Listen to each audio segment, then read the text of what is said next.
எனதன்பு கடகராசிக்கார நேயர்களுக்கு எனதினிய வணக்கங்க. நம்ம இன்னைக்கு வீடியோ பதிவுக்குள்ள முழுமையா போறதுக்கு முன்னாடி முருகரை மனதார வணங்கிட்டு வீடியோ பதிவுக்குள்ள போகலாங்க. ஓ முருகா போற்றி, ஓ முருகா போற்றி, ஓ முருகா போற்றி, எனைக்காக்கும் முருகனே போற்றி. நல்லதே நடக்கும், நல்லது மட்டும்தான் நடக்கும். நம்மளுடைய கடகம் ராசிக்காரங்க உணர்வின் ஆழம் அன்பின் வடிவமாய் இருக்காங்க. குடும்பம், உறவு, பாசம் இவர்களின் உலகம் இதுதாங்க. வெளியில மென்மையா இருப்பாங்க, உள்ளுக்குள்ள மிகுந்த வலிமையோட இருப்பாங்க. அடுத்தவங்க செய்ய முடியாதுன்னு ஒதுக்கி வச்ச காரியத்தை கூட அழகா திட்டம் தீட்டி முயற்சி பண்ணி அந்த காரியத்துல வெற்றி அடையக்கூடியவங்களா இவங்க இருப்பாங்க. ஒருத்தவங்களை காதலிச்சா முழு மனசோட பாதுகாப்பாங்க நம்மளோட கடகம் ராசிக்காரங்க. அனைத்து உறவுகளுக்கும் எனது அன்பான தமிழ் புத்தாண்டு நல்வாழ்த்துக்களுங்க. இந்த தமிழ் புத்தாண்டு பராப வருஷம் பிறந்திருக்கு. ஒவ்வொரு தமிழ் புத்தாண்டுலையும் ஜாதக ரீதியா ஜோதிடத்துல கட்டங்கள்ல நிறைய மாற்றங்கள் ஏற்படும். அதுல இந்த காலகட்டத்துல சூரியன், சந்திரன், அங்காரகன், புதன், குரு, செவ்வாய், சுக்கிரன், சனி, ராகு, கேது ஆகிய கிரகங்கள் இந்த வருஷத்துல எப்படி சஞ்சாரம் செய்ய போறாங்க, அதற்கு எப்படி நமக்கு பலன்கள் கிடைக்க போறது அப்படிங்கறத பத்தி இப்ப நாம தெரிஞ்சுக்க போறேங்க. விதவிதமான யோசனைகளை இப்ப நான் சொல்ல போறேங்க. நல்லா கவனிங்க. யோசனைகளை சொல்ல போறேன், பிடிச்சவங்க அதை பின்பற்றுங்க. இதையே நம்ம தாரக மந்திரமா எடுத்துக்கிட்டு உள்ள போயிடலாங்க. அதுவே நமக்கு லாபமா இருக்குங்க. நமக்கு இந்த யோசனையெல்லாம் பிடிக்காதுங்க. அறிவுரை கிடையாது, எப்படி நடந்துக்கணும்னு அறிவுரை கிடையாது. யோசனைங்கிறது நம்ம வெற்றி பெறதுக்கு ஒரு அழகான பாதை. நம்ம ஒரு புத்தாண்டு அப்படின்னா என்ன பண்ண போறோம்? நல்லா கவனிங்க.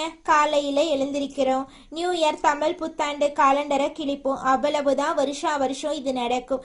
வேற இதை தாண்டி வேற எதுவும் நடக்க போறது இல்ல. இந்த காலண்டர்ல ஒரு பேப்பர் மாறும். புத்தாண்டு பறந்துருச்சு, எல்லாம் சந்தோஷம். அப்படி திரும்பி பாருங்க, நம்ம வீட்டுல நேத்து ராத்திரி யாரெல்லாம் கோபமா இருந்தாங்களோ அவங்கெல்லாம் அதே கோபத்தோட தான் இருப்பாங்க. நம்ம சொந்தக்கார யாரெல்லாம் நம்ம மேல வன்மமா இருந்தானோ அவனும் அதே மாதிரி தான் இருப்பான். நமக்கு இருக்கிற நண்பர்கள் எல்லாம் நமக்கு பழைய கடனை கொடுக்காம நம்மளை ஏமாத்திக்கிட்டு இருந்தானா அப்படியே தான் இருப்பான். ஏற்கனவே 4 பேரு புதுசா பழசா ஏமாத்தி இருப்பான். இப்ப புதுசா ஏமாத்திருக்கு ஒருத்தன் ட்ரை பண்ணிக்கிட்டே இருப்பான். ஸோ இப்ப புத்தாண்டு பிறந்திருக்கு. ஏதாவது மாறணும்னு நினைச்சா நான் மட்டும்தான் மாறணும். நான் நாளையில இருந்து நல்லவனா இருக்கணும்னு நானா நினைக்கிறேன். இல்ல நாளையில இருந்து நல்ல கணக்க போடணும்னு நினைக்கிறேன். நாளையில இருந்து நான் இப்படியெல்லாம் திட்டமிட்டு வெற்றி பெறணும் அப்படின்னு நினைக்கிறேன். நான் நினைக்கிறதுனால மட்டும் என்ன நடக்க போகுது? கொஞ்சம் யோசிச்சு பாருங்க. இந்த சமூகத்துல முதல்ல ஒவ்வொரு குடும்பத்திலையும் அங்க உங்களுக்கு ஒரு 4 பேராவது ஒரு குடும்பத்துல இருப்போம். குறைஞ்சது 3 பேராவது இருப்போம். 3 பேர் இருக்கிறதுனாலதான் புருஷன் பொண்டாட்டி ஒரு புள்ள, இதுதான் குடும்பம். புருஷன் பொண்டாட்டி 2 பேராவது ஒரு குடும்பம். இதுக்கு அடுத்தது மாமனார் மாமியார் இப்படி இருப்பாங்க. எல்லாரும் மாறுவாங்களா? எல்லாருக்கும் முதல்ல இன்னைக்கு புத்தாண்டு தெரியணும். இன்னைக்கு புத்தாண்டு, இன்னையில இருந்து நான் சில சபதங்கள் எடுத்துக்கிறேன். யார் மனசையும் நோகடிக்காம வாழணும்னு நினைக்கிறேன். அதுக்குன்னு எல்லாத்தையும் ஏத்துக்கணும்னு அவசியம் கிடையாது. பிடிக்கலனா ஒதுங்கி இருப்போம். அதுக்கு நம்ம வார்த்தைகளால யாரையும் சுட வேண்டிய அவசியம் கிடையாது. இத நான் மட்டும் மாறி என்ன பலன்? எதிர உள்ளவனும் மாறணும். நாம் எதிர உள்ளவன் செய்யற தப்ப செஞ்சுக்கிட்டே இருப்பான். ஆனா நான் மட்டும் அவனை மன்னிச்சு கொண்டே இருக்க வேண்டும். அப்படின்னா ஒரு நாளும் நமக்கு அந்த புத்தாண்டு புதுசா தெரிய போறது இல்லை. அப்ப புத்தாண்டு அப்படிங்கிறது நம்ம குடும்பத்துல இருக்கக்கூடிய ஒவ்வொருத்தவங்களும் நம்ம கிட்ட இருக்கிற குறைகளை குறைஞ்சபட்சம் நீக்கிறதுக்கு முயற்சி பண்ணணும். குறைஞ்சபட்சம் நீக்கிறதுக்கு சில நிறைகளை நாம அதிகபட்சம் எடுத்துக்கொள்றதுக்கு முயற்சி பண்ணணும். அதுக்கு முதல்ல என்ன பண்ணணும்? இந்த பராப வருஷத்திலிருந்து நாம செய்ய வேண்டிய முதல் ஒரு சபதம், எல்லாரையும் பாராட்ட ஆரம்பிப்போம். எல்லாரையும் பாராட்ட ஆரம்பிச்சுட்டா அவன் ஏதாவது ஒரு சின்ன நல்லது செய்வான். அப்பா ஒரு நல்லது செய்வாரு, அம்மா ஒரு நல்லது செய்வாங்க, பையன் ஒரு நல்லது செய்வாங்க. இப்ப தன்னுடைய மாமனார் மாமியார் ஒரு நல்லது செய்வாங்க, மருமகன் மருமகள் தாத்தா பாட்டி எல்லா உறவுகளும் நண்பர்கள் நம்மளுடைய முதலாளி நம்மளுடைய தொழிலாளி ஏதோ ஒரு நல்லது செய்வாங்க. அவங்கள அதை பார்த்து பாராட்ட ஆரம்பிப்போம். பாராட்டக்கூடிய மனம் அப்படிங்கிறது வருகிறதோ மகிழ்ச்சி தானா வந்துடும். மகிழ்ச்சி தானா வரும் பொழுது இந்த புத்தாண்டு சிறக்க ஆரம்பிக்குங்க. புத்தாண்டுடைய பிறப்பே மகிழ்ச்சியுடைய நிலைத்தன்மையில தாங்க இருக்கு. உங்க வாழ்க்கையில நல்லதெல்லாம் இந்த புத்தாண்டிலிருந்து அடுக்கடுக்காக நடக்க போகுதுங்க. அப்ப இன்னையிலிருந்து நம்ம என்ன பண்ண போறோம்? உலகம் முதல்ல மாறும். அப்படின்னா தான் முழு புத்தாண்டையும் நம்மளால அனுபவிக்க முடியும். நான் மட்டும் மாறிட்டு புத்தாண்டை முழுசா அனுபவிக்க முடியாது. ஆனா நம்ம ஒரு ராசியில பிறந்திருக்கோம். இந்த ராசியில இந்த கிரகங்கள் எல்லாம் இப்படி இருக்கும்போது நாம சில விஷயங்களை ஃபாலோ பண்ணிட்டோம்னா ஓரளவுக்கு மற்றவங்களோட நாம மிங்கிள் ஆக முடியும். அப்ப மிங்கிள் ஆகிறதுனால இந்த வருஷத்தை கடக்க முடியும். வரக்கூடிய பிரச்சனைகளை கடக்க முடியும். அப்ப பிரச்சனைகளை எப்படி கடக்கிறது அப்படிங்கிறத விட பிரச்சனைகளை தடுத்து அதை கடப்போம் அப்படிங்கிற உயர்ந்த எண்ணத்தோட இப்ப நாம வாழ்க்கையில நடக்கக்கூடிய ஒவ்வொரு பிரச்சனைகளுக்கும் தீர்வுகளை கண்டுபிடிச்சு முயற்சி பண்ணா நிச்சயமா நம்மனால வாழ்க்கையில கூடிய விரைவில் வெற்றி அடைய முடியுங்க. கடகம் ராசிக்காரர்களே, உங்களுக்கு இந்த வருஷம் ஒரு பவர் கிடைக்க போகுதுங்க. உங்களுக்கு லைஃப்ல ஒரு சக்தியா இருக்கீங்கன்னா ஒரு சிவன் சேருங்க. சிவனா இருக்கீங்கன்னா ஒரு சக்தி சேருங்க. அப்ப நண்பர்கள் சேருவாங்க, குடும்பம் உருவாகும், நிம்மதி உருவாகும், நல்ல விஷயங்கள் உருவாகும். இந்த ஆப்பர்ச்சுனிட்டிஸ் இந்த வருஷத்துல கண்டிப்பா உங்களுக்கு கிடைக்குங்க. இதுக்கு நான் ஒண்ணுதான் செய்யணும். என்ன செய்யணும்? கடக ராசியில பிறந்துட்டேன்னு முதல்ல நீங்க கவலைப்படக்கூடாது. கடந்த காலத்துல நடந்த விஷயங்கள் எல்லாம் எண்ணத்துக்கு ஏதோ ஒரு விஷயத்த சொல்லி கொடுத்திருக்கு அப்படிங்கிற நம்பிக்கை புரட்சிய இப்ப நாம பண்ணணும். நாம தோத்து போக மாட்டோம். வருத்தமே பட வேண்டாம். சரிக்கு சாமா நிப்போம், மல்லு கட்டுவோம். சரிக்கு சாமா நின்னா நிச்சயமா நம்மளால வாழ்க்கையில ஜெயிக்க முடியுங்க. உதாரணமா 50க்கு 50 அதுதாங்க சரிக்கு சமம். ஒரு தராசுல ஒரு கல்லை வச்சாச்சு. கல்லுக்கு ஏத்த பொருளை ஏத்துனாதான் அந்த கல்லு தூக்கி தராசு நிலைக்கு வரும். கல்லுங்கிறது நம்பிக்கை. அந்த நம்பிக்கை நமக்கு ஜெயிக்கணும். அப்ப பொருளை சில நேரங்கள்ல என்ன ஆகும் அப்படின்னா பொருள் நிறைய இருக்கிற மாதிரி இருக்கும், ஆனா அதோட வெயிட் கம்மியா இருக்கும். அப்ப நம்ம என்ன பண்ணணும்? நல்லத கூட நம்ம ஒருத்தவங்களுக்கு செய்யறோன்னு வச்சுக்கோங்க. அது நல்லதா தெரியாது. நீங்க ஒருத்தவங்க கிட்ட போய் நல்லது பேசி பாருங்க. நீங்க நல்லா இருக்கணும், அறிவுரை சொல்லு பாருங்க. இன்னைக்கு ராத்திரி முழுக்க கேப்பா, நாளைக்கு காலையில நீ யாருன்னு கேப்பா. இந்த சூழ்நிலை எல்லாம் இனி வரக்கூடிய காலங்கள்ல காணல் நீரா கரைஞ்சு போக போகுதுங்க. கடகம் ராசிக்காரர்களே, உங்களை பொறுத்த வரைக்கும் இந்த காலகட்டம் சிறப்பா இருக்கும். இந்த கடக ராசியை பொறுத்த வரைக்கும் புதிய நண்பர்களோட சேர்க்கை ஏற்படும். சில பொறுப்புகள் நமக்கு இப்ப சேரும். அதாவது இது நம்ம வேண்டான்னு நினைப்போம், அந்த பொறுப்புகள் இப்ப நமக்கு சேரும். சில வித்தியாசமானவர்களை நம்மளால உணர முடியும். இந்த காலகட்டத்துல ஒரு சில பேரை பார்த்தீங்கன்னா நம்ம கிட்ட கடினமா நடந்துக்கிறதுக்கு முயற்சி பண்ணுவாங்க. அவங்கள எல்லாம் இப்ப நம்ம ரொம்ப கவனமா ஹேண்டில் பண்ணணும். அதே மாதிரி பாத்தீங்கன்னா பணம் கொஞ்சம் பொறுமையா கிடைக்க ஆரம்பிக்கும். என்னை பொறுத்த வரைக்கும் ரொம்ப சிம்பிளா சொல்றேன், கடக ராசிக்காரங்க இந்த நேரத்துல ஆடுற மாட்டா ஆடி கறக்கணும், பாடுற மாட்டா பாடி கறக்கணும். அவ்வளவுதான். வேலையே உங்க உழைப்பு உங்களுக்கு கண்டிப்பா வெற்றியை கொடுக்கும். உங்க திறமை உங்களுக்கு இந்த வருஷத்துல வெற்றியை கொடுக்கும். சனி பகவான் அஷ்டமத்துல விலகிட்டார், 9ஆம் இடத்துக்கு வந்துட்டாரு, சௌபாக்கியத்தை கொடுத்திருக்காரு. நீ இதுவரைக்கும் நினைச்சிருந்த விஷயத்த ஏன்னா அது நிறைய நினைச்சு வச்சிருக்க, அது எல்லாமே இந்த காலகட்டத்துல நடக்க போகுது. உங்க வாழ்க்கையில இருந்த அனைத்து பிரச்சனைகளுக்கும் தீர்வு கிடைக்க போகுது. உடல்நல பிரச்சனைகள் எல்லாம் குறைய ஆரம்பிக்க போகுது. உடல் நலத்துல கவனம் தேவை. மன அழுத்தத்துக்கு போயிடாதீங்க. தினமும் யோகா பண்ணுங்க, தியானம் பண்ணுங்க, நம்பிக்கையோட செயல்படுங்க. நிச்சயமா உங்க வாழ்க்கையில நல்லதுதாங்க நடக்கும்.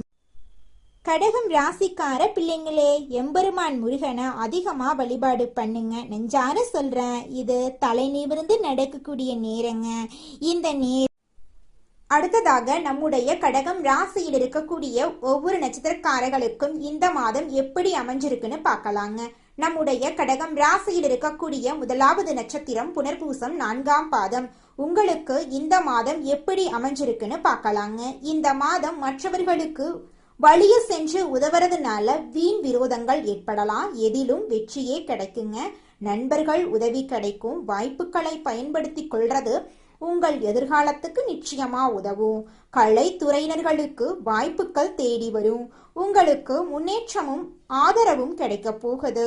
உங்களுடைய குடும்பத்துல இது நாள் வரைக்கும் தடைபட்ட அனைத்து காரியங்களுமே இனி வரக்கூடிய காலங்கள்ல தங்கு தடையின்றி நடக்க போகுது. உங்களோட வாழ்க்கையே சொர்க்க வாழ்க்கையாக மாறப்போகுதுங்க. அடுத்ததாக நம்முடைய கடகம் ராசியில் இருக்கக்கூடிய நட்சத்திரம் பூசம். உங்களுக்கு இந்த மாதம் எப்படி அமைஞ்சிருக்குது அப்படின்னு பார்க்கலாங்க. இந்த மாதம் தொழில் வியாபாரம் தொடர்பாக அலைய வேண்டி இருக்கும். எதிர்பார்த்த நிதி வசதி கிடைத்தாலும் திட்டமிட்டதை விட கூடுதல் செலவும் இருக்கும். பணியாளர்களிடம் நிதானத்தை கடைபிடிக்கிறது நல்லது. உத்தியோகத்தில் இருக்கிறவங்க மேலதிகாரி கூறதுபடி நடந்து கொள்றது நன்மை தரும். நிலுவையில் இருக்கக்கூடிய பணம் வரலாம். அரசியல் துறையினர்களுக்கு பொது காரியங்கள்ல ஈடுபடும் போது கவனம் தேவை. திருமணம் ஆகாதவர்களுக்கு திருமண தடை நீங்கி உங்களுக்கேற்ற சரியான வாழ்க்கை துணையோடு திருமணம் நடக்க போகுது. குழந்தை பாக்கியம் இல்லாதவர்களுக்கு குழந்தை பாக்கியம் கிடைக்க போகுதுங்க. பூர்வீக சொத்து ரீதியாக இருந்த அனைத்து பிரச்சனைகளுக்கும் தீர்வு கிடைக்க போகுது. உங்களுக்கு வரவேண்டிய பூர்வீக சொத்து உங்க கையில வந்து சேரப்போகுதுங்க. படிச்சு முடிச்சுட்டு வேலை தேடிட்டு இருக்க இளைஞர்களுக்கு படிப்புக்கும் தகுதிக்கும் ஏற்றார் போல நல்ல வேலை கிடைக்க போகுது. உங்களோட குடும்பத்துல சுபகாரியங்கள் அடுக்கடுக்காக நடக்க போகுதுங்க. அடுத்ததாக நம்முடைய கடகம் ராசியில் இருக்கக்கூடிய நட்சத்திரம் ஆயில்யம். உங்களுக்கு இந்த மாதம் எப்படி அமைஞ்சிருக்குன்னு பார்க்கலாங்க. இந்த மாதம் குடும்பத்தில் இருப்பவர்களால சிறு சிறு பிரச்சனைகள் உண்டாகலாம். அதை கண்டு நீங்க அச்சப்படக்கூடாது. குழந்தைகளின் உடல் ஆரோக்கியத்திலும் வாழ்க்கை துணையின் ஆரோக்கியத்திலும் கவனம் தேவைங்க. கணவன் மனைவிக்கு இடையே இருந்த மனக்கசப்பு மாறும். வேலை பளு அதிகரிக்கும் என்றாலும் காரியங்கள்ல தாமதமான போக்கு காணப்படும். பாராட்டு உங்களுக்கு கிடைக்க போகுது. குடும்பத்துல சுபகாரியங்கள் நடக்க போகுது. உங்களை வேண்டான்னு இதுநாள் வரைக்கும் உதறி தள்ளிட்டு போன சொந்த பந்தங்கள் எல்லோருமே இனி வரக்கூடிய காலங்கள்ல உங்களை தேடி வரப்போறாங்க. உங்க வாழ்க்கையே சொர்க்க வாழ்க்கையாக மாறப்போகுது. உங்க வாழ்க்கையில இந்த மாதம் மேலும் நல்லதெல்லாம் நடக்க நீங்க செய்யக்கூடிய பரிகாரம் என்ன பாத்தீங்கன்னா, உங்க வீட்டுக்கு பக்கத்துல இருக்கக்கூடிய அம்மன் ஆலயத்துக்கு போயிட்டு அம்மனை மனதார வணங்கிட்டு வாங்க. உங்களுடைய உடல் ஆரோக்கியம் சிறப்பா இருக்கும். எதிர்பார்த்த காரியம் நிச்சயமா நடந்தே தீரும். உங்களுடைய எண்ணம் போல உங்க வாழ்க்கையில நல்லது மட்டும்தாங்க நடக்கும். கெட்டதுங்கிற பேச்சுக்கு துளி கூட இடம் கிடையாதுங்க. கடகம் ராசிக்காரங்களே, உங்க வாழ்க்கையில இந்த மாதம் பல்வேறு நன்மைகள் உண்டாக போகுதுங்க. கடினமான பணிகளை செய்து முடிக்கும் துணிச்சல் உங்க மனசுல ஏற்பட போகுதுங்க. காரிய வெற்றியால மனசுல சந்தோஷம் உண்டாக போகுதுங்க. இருக்கும் இடத்தை விட்டு வெளியில சென்று தங்க நேரிடலாங்க. அதை கண்டு நீங்க அச்சப்பட வேண்டாங்க. வீட்டு வேலைகளை எளிமையா நீங்க செஞ்சு முடிக்க போறீங்க. பெண்களே, தொழில் வியாபாரம் மிகவும் சிறப்பா இருக்க போகுதுங்க. பண வரத்து எதிர்பார்த்தபடி இருக்குங்க. வியாபாரம் மற்றும் தொழிலை விரிவுபடுத்த திட்டம் தீட்ட போறீங்க. பயணங்கள் உங்களுக்கு சாதகமா இருக்க போகுது. உத்தியோகத்துல இருக்கிறவங்களுக்கு முன்னேற்றம் அடையக்கூடிய மாதமாக இந்த மாதம் அமைஞ்சிருக்குதுங்க. வேலை பற்றிய கவலை நீங்க போகுதுங்க. நிர்வாகத்தின் ஆதரவு உங்களுக்கு இருக்க போகுதுங்க. குடும்பத்துல ஏதாவது ஒரு விஷயம் தொடர்பாக வாக்குவாதம் ஏற்படலாம். அதை கண்டு நீங்க அச்சப்பட வேண்டாம். நிதானமா பொறுப்பா செயல்படுங்க. கணவன் மனைவி அனுசரித்து செல்றது நல்லதுங்க. நண்பர்கள் உறவினர்களுடன் மனஸ்தாபங்கள் உண்டாகலாம். அதை கண்டு நீங்க பயப்பட வேண்டாம். எச்சரிக்கையா இருக்கிறது உங்களுக்கு ரொம்பவும் நல்லதுங்க. பெண்களுக்கு எந்த ஒரு காரியத்தையும் செய்து முடிக்க கூடுதல் நேரம் உழைக்க வேண்டி இருக்குங்க. பணவரத்து எதிர்பார்த்தபடி இருக்குங்க.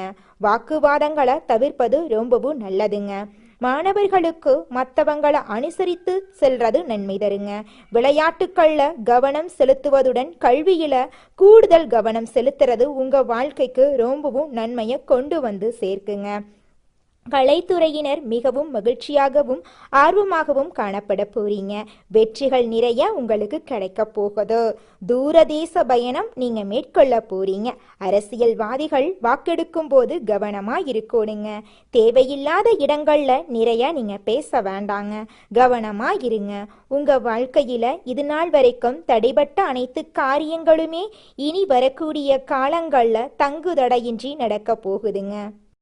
நாம நல்லா இருக்கணும் அப்படின்னா நமக்கு பிடிச்ச விஷயங்களை நாம சிந்திக்க ஆரம்பிப்போம். பிடிச்ச விஷயங்களை மட்டும் செய்யலாம். நமக்கு பிடிச்ச மாதிரி வாழ ஆரம்பிப்போம். மற்றவங்களை ரொம்ப மைண்ட்ல எடுத்துக்கிட்டு நம்மளோட சந்தோஷத்தை தொலைச்சிட வேண்டாம். இந்த உலகம் ஒரு சூது கவக்கூடிய உலகமா இருக்கு.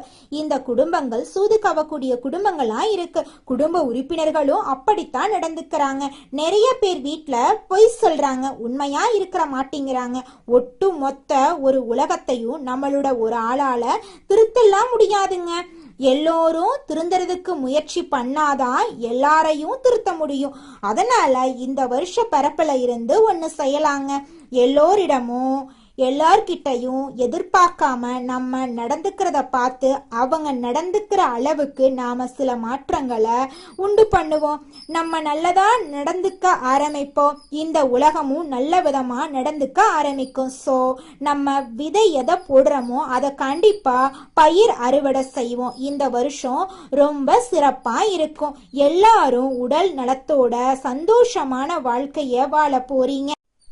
களையாத கல்வி, குறையாத வயது, கவடு வராத நட்பு, கன்றாத வளமை, குன்றாத இளமை, கழுவுனி இல்லாத உடல், சடியாத மனம், அன்பகலாத கணவன் மனைவி உறவு, நண்பர்கள். ஏன்னா நான் கொஞ்சம் மாத்தித்தான் இந்த இடத்துல சொல்றேன். எல்லாமே இதுல வரணும்னா அன்பகலாத தவறாத சந்தானம், தாழாத கீர்த்தி, மாறாத வார்த்தை, தடைகள் வராத கொடை. நம்ம கொடுக்கறத கூட இன்னொருத்தன் தடுத்து நிறுத்திடக்கூடாது. தடைகள் வராத கொடை, தொலையாத நிதி, இதயம் கோணாத கோல், ஒரு துன்பமில்லாத நல்வாழ்வு கிடைக்க பராசக்தி அபிராமி அன்னையை வணங்கி நம்மளுடைய புத்தாண்டை தொடங்கலாங்க. நிச்சயமாக நம்மளுக்கு இந்த புத்தாண்டுல நல்லது தாங்க நடக்கும். இந்த புத்தாண்டு சிறப்பாக இருக்கும். மன நம்பிக்கையும் மன தைரியமும் முதல்ல நம்ம விதைக்கலாம்.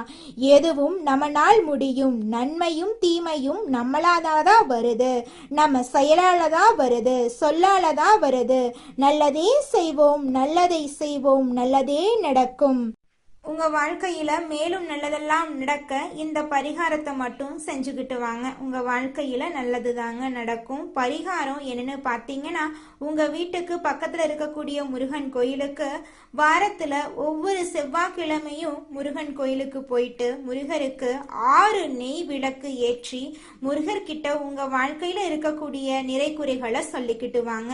கூடிய விரைவில் உங்க வாழ்க்கையில இருக்கக்கூடிய பிரச்சனைகள் எல்லாமே காணல் நீரா கரைஞ்சு போயிடும். உங்க வாழ்க்கையில இனி வரக்கூடிய காலங்கள்ல தடை, தாமதம், கவலை, துன்பங்கள் எல்லாம் வரவே வராது. நல்லது தாங்க நடக்கும். நல்லது மட்டும் தாங்க நடக்கும். நன்றி.